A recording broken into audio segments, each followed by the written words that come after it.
My name's Moriah Gaynor. Oh, do I look at the camera or you? You can look at either or, whatever you're more comfortable with. Yeah.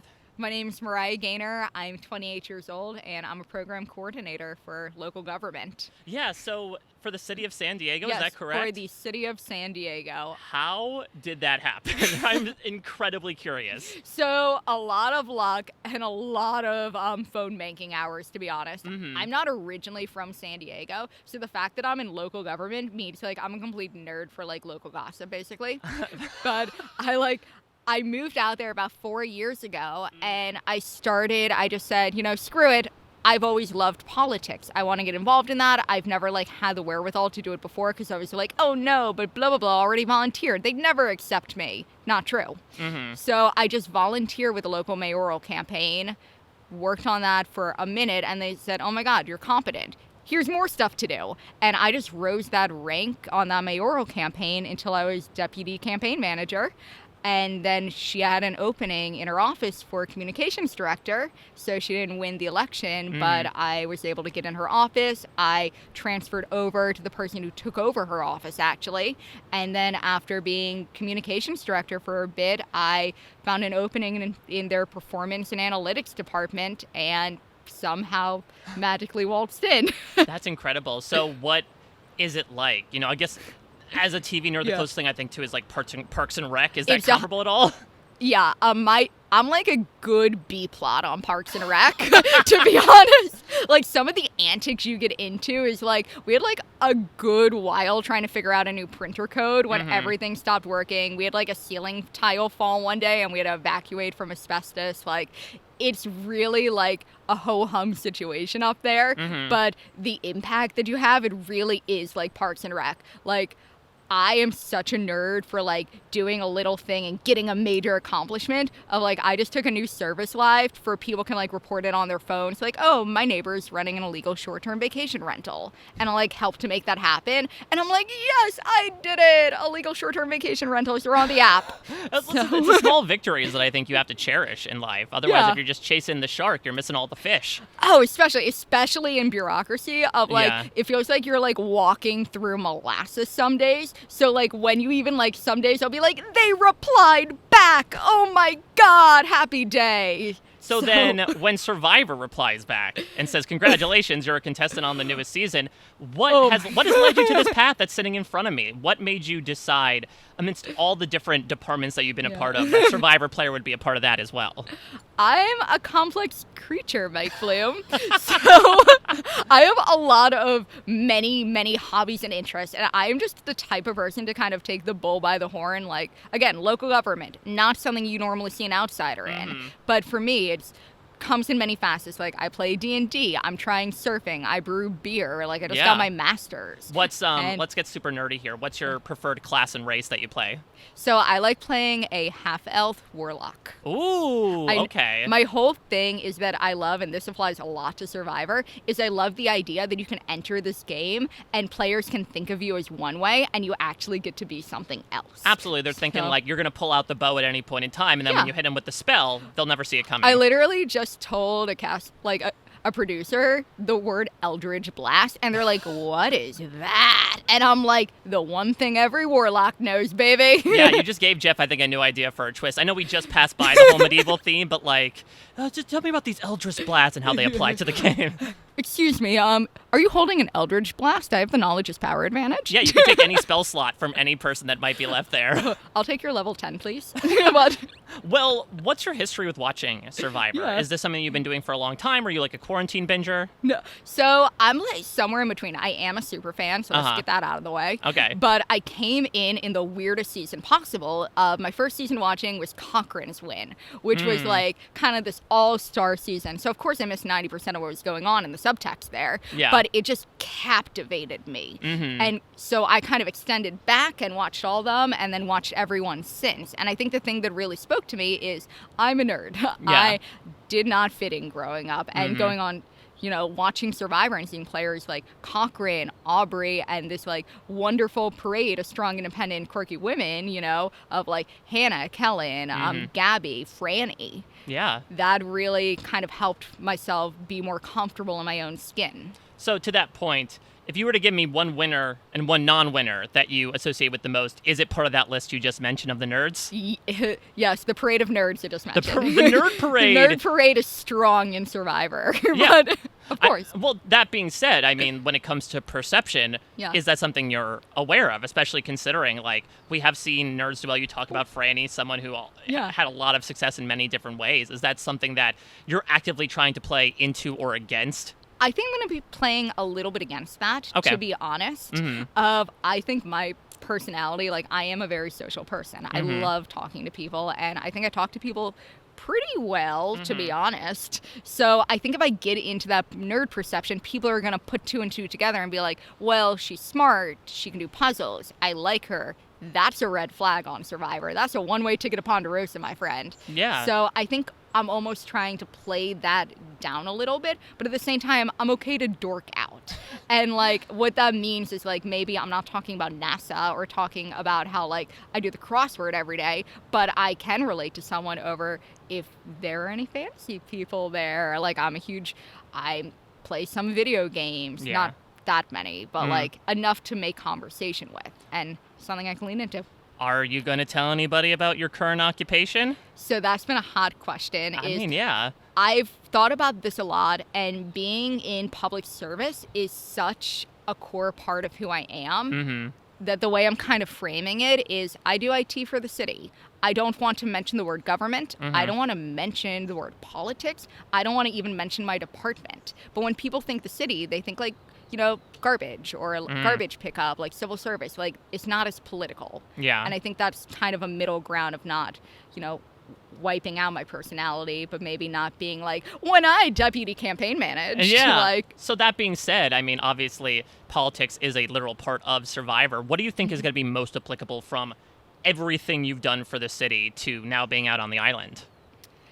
I think something called subtle influence, right? Subtle influence. Interesting. Subtle influence. So the idea that, like, I work with people much higher than me on the ladder in my daily job, and I can't go to the mayor and say, Mayor, sign this. That just doesn't work. So the way kind of around that is, like, talking to someone, getting your alliance member in real life to maybe broach it, knowing where people stand, understanding how people in relationships form, and using that to my advantage. And that's something I have practiced, is, like, figuring out if I want someone to do something, maybe the best way is not to ask them, and maybe not me to ask them.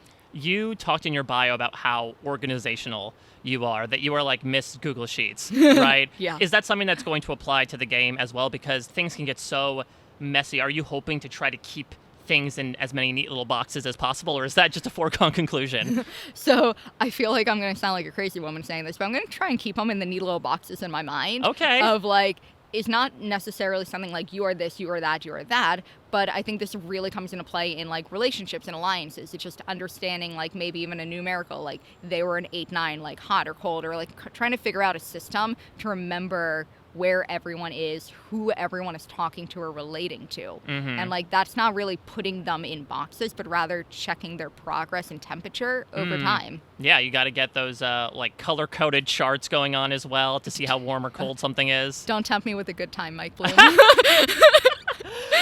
So we talked about, you know, your superpowers, but let's go to the other side. What would you say is your biggest kryptonite? Oh, God. Anything including balance. No, not anything including balance. I did practice. Like, I'm not a noob here, but I am a complete klutz, to put it quite frankly. And I'm not unathletic, but I think people in this game, especially looking at women to get out, that's kind of a huge benchmark, is, are they strong enough to keep this tribe strong? And I'm hoping to prove myself. I think I got chutzpah, so maybe that'll make up for some, but I do think that, like, this ain't impressing anyone, you know? What has your preparation level been like, either from, like, a challenge perspective, you know, a social perspective, rewatching seasons, making fire, all that jazz? So I rewatched every season from 26 on. Okay. And you wanted to experience Cochran winning all over again? Of course. I got to start off on a high. Exactly. Why not? But I got to go reverse chronological order and kind of keep track as when how the game evolved as well. Interesting. So that's just, like, watching from that. I read a ton of strategy books. I'm an avid reader. So How to Win Friends and Influence People. I read one on game theory. I read a book on don't split the difference in negotiation styles. Mm-hmm. I did continue working, so I guess that's prep as well. Yeah. And then as far as puzzles go, I bought a 3D printer. Okay. And I did... Come through, Carson 2.0. I did like 5 or 6 specific Survivor puzzles that I was able to find online, and I did the like maze thing. You had the little snake with the ball. Not the snake with the ball, but the maze. The Swiss cheese. Yeah. Oh, I love that thing. That was just like my nighttime ritual at the end. But on top of that, I also got in the habit of whenever I went to work, I would just find a puzzle from the internet, set it to print, just to keep that puzzle mindset going. And then on top of that, there's more.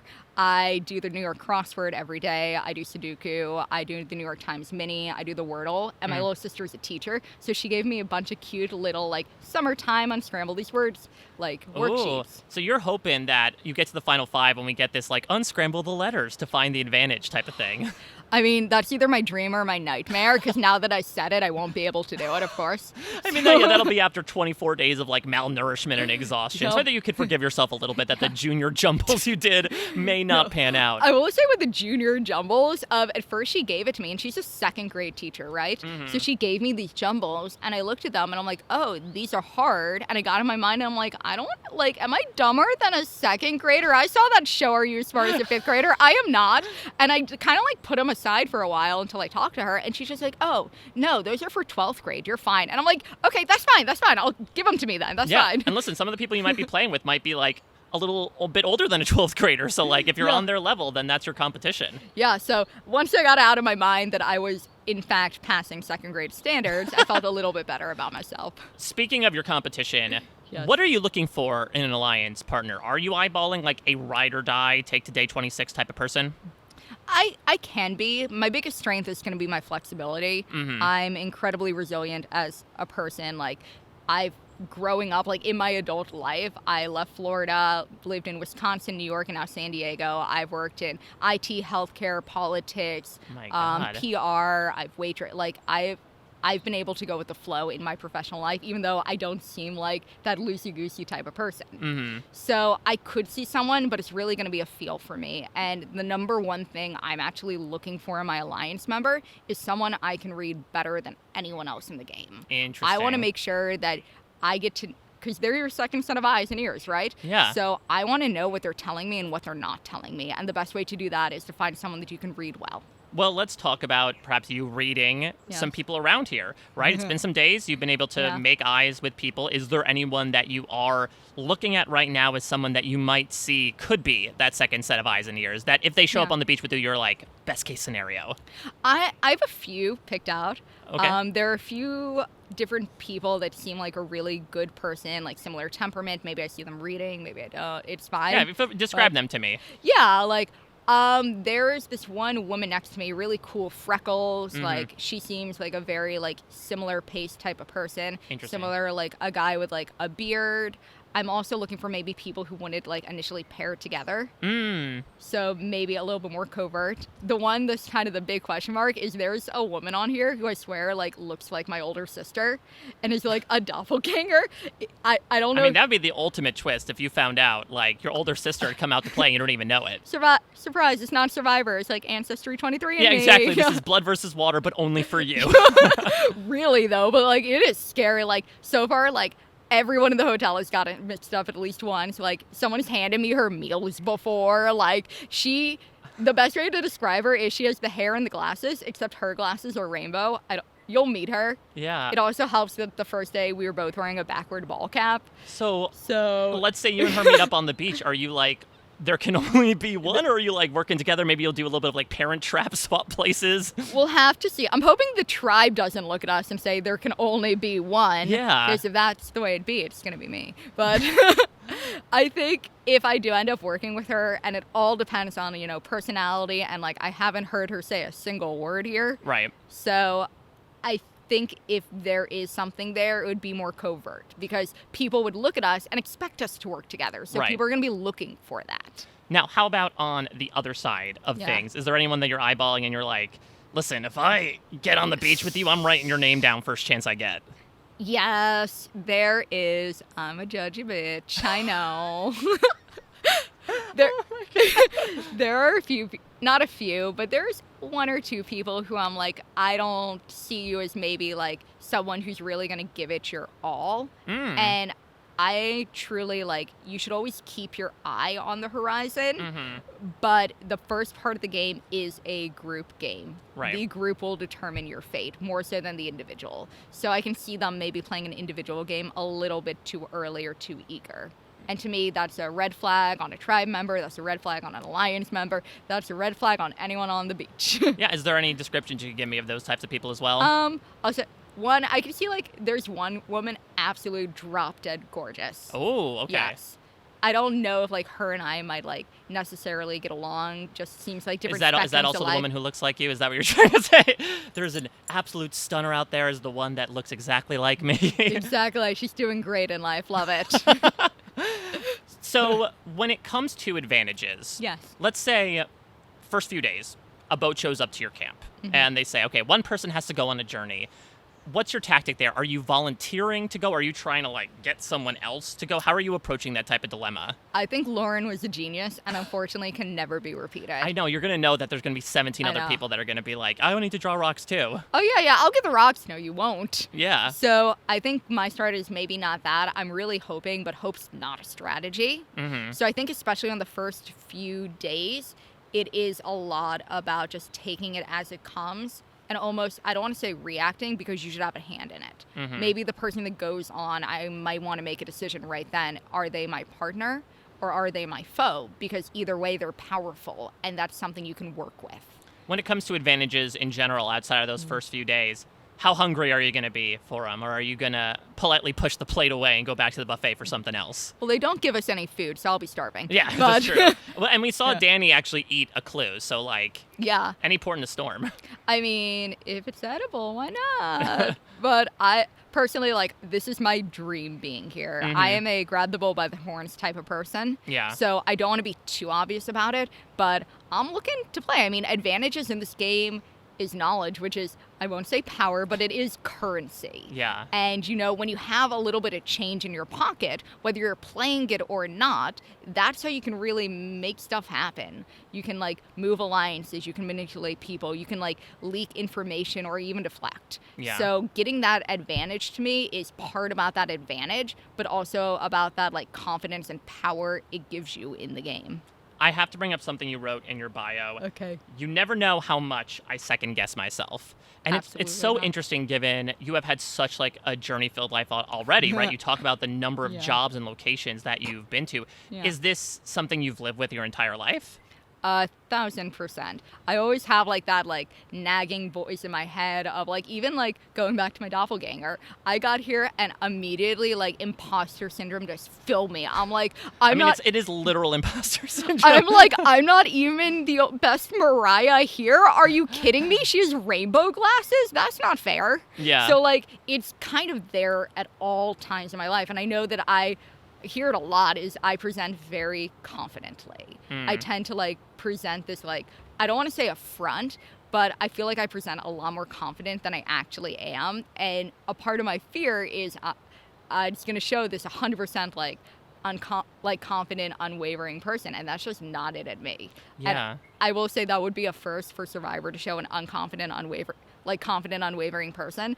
But I just want to make sure that like, there is a lot of anxiety, a lot of second guessing. Like my Achilles heel in this game will be my overthinking. So talk to me about, have you made a plan to curb that? Or is that something that you just feel is ingrained in your DNA at this point? It's ingrained, but a reason I really loved Aubrey as a player and also Hannah to that vein is that they learned to use their anxiety as almost like a tool in their game. Yeah. Like their sixth sense. Like it wasn't a detriment and it wasn't something that they stowed away in a box, but something that they were able to really wield to help feel people out. And for me, that's a place that I want to get to. And who knows, maybe I'm there. Probably not, but it's something that I'm always kind of second guessing, keeping track of in my head.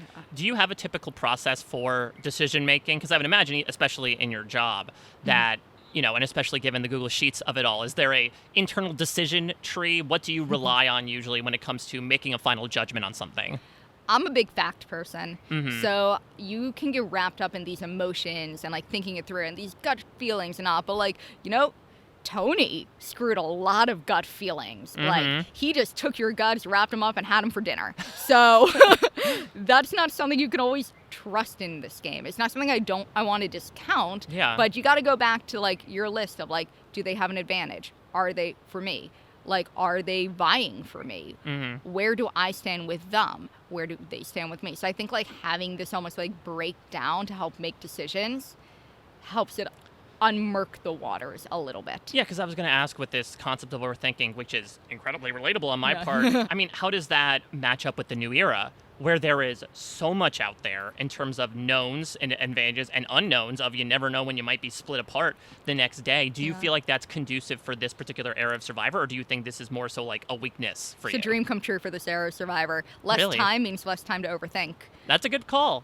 Yeah, like we have this like sheet coming out where we had to like fill out like information and who knows what they're going to do with it. But at the end of it, I was looking at it. I did my draft. I did my read over. And then I'm looking at it and I'm just like, here, take it. I don't want to look at this anymore. And just being able to move forward and being able to move forward at this rapid pace of, the 40s really helps curb that overthinking, because better or worse, you thought it. It's done. Move forward. Yeah, that's a really interesting thinking, because we have seen, especially as of late, like how quick the thinking is up until those final moments when you're gathered for tribal council. And I would imagine for you, it's like, is there a name? Great, I'm going to stick with it and like just write it. Because the moment you start getting more names into your head is the moment that everything starts getting jumbled up. Yeah, and I mean, like, obviously, I say this now, but, like, I play a lot of games at home, and, like, one of my favorite ones to play is Slay the Spire. I'm not sure if you play it. I haven't played it, but I've heard of it, yeah. I've beaten this game. When I say I've beaten this game, I have climbed to the top extension on every single player in this game. I have logged my hours. I've done it on 2 devices. And one of the biggest things is that when you play a card, you can't just play any card. You have to know your next 4 or 5 moves. So I know part of me wants to be that person to say, like, yes, any name, great, but I know in the back of my mind will be like, okay, if I do this, then what's likely for that or that? If that, what is the avalanche of this person's absence? Who's filling this power void? Because there's always got to be someone. Not a lot of snow to be found out here, but you're thinking of the avalanches. Good weatherproofing. Yeah, I'm really optimistic. I'm from, like, warmer climates. Yeah. So it's weird I went to avalanche. Yeah. But so, you know me. Give me your hottest Survivor take. Give me your most controversial thought about either a player or a season or, like, the show in general. I'll say it loud for the people in the back. Last gasp is not a good challenge. Oh, it's a Survivor classic. It's a Survivor classic. A lot of people love it. I don't think it teaches you a ton about players that you could do, like, inland. I don't think it makes for good television. And I, as a viewer, I'm like sitting there thinking like, ooh, that sounds interesting. That seems wow. But ultimately, when you've seen it so many times, you know what's going to happen. The tide is going to come and people are going to go out. Yeah. So to me, not a good challenge. So let's say you make it to the post-merge and it comes up. Are you like, I'm good with this one? Best challenge in the world. Exactly, especially if you win it. Oh, God. I do think I have a shot at that one. Hopefully. I don't think they'll do it because they just did it on 44. True. So it's a little bit of a cycle, but we'll see. I'm pretty comfortable in water. Well, let's finish things off here.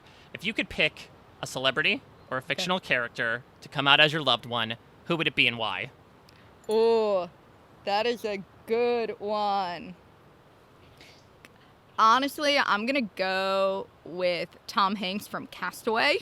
I mean, we are on the island that it was filmed, so. I was in my mind on that, to be honest. I saw Castaway, like, in the hotel before we came out here. Really? And I'm like, it's fate. I gotta watch this. And I think mostly so he could, like, redo the shelter. Yeah, that's true. But I think maybe that would, like, help me get into a little bit more of a zen, silent mindset. I think that would be someone fun to bounce ideas off. And to be honest, they would be great company because they'd just be happy to see another human. Exactly. Love anything. Yeah, you are vastly superior to a volleyball, in my opinion. That's just my base judgment of you. Oh, Wilson, I don't know about that. Really?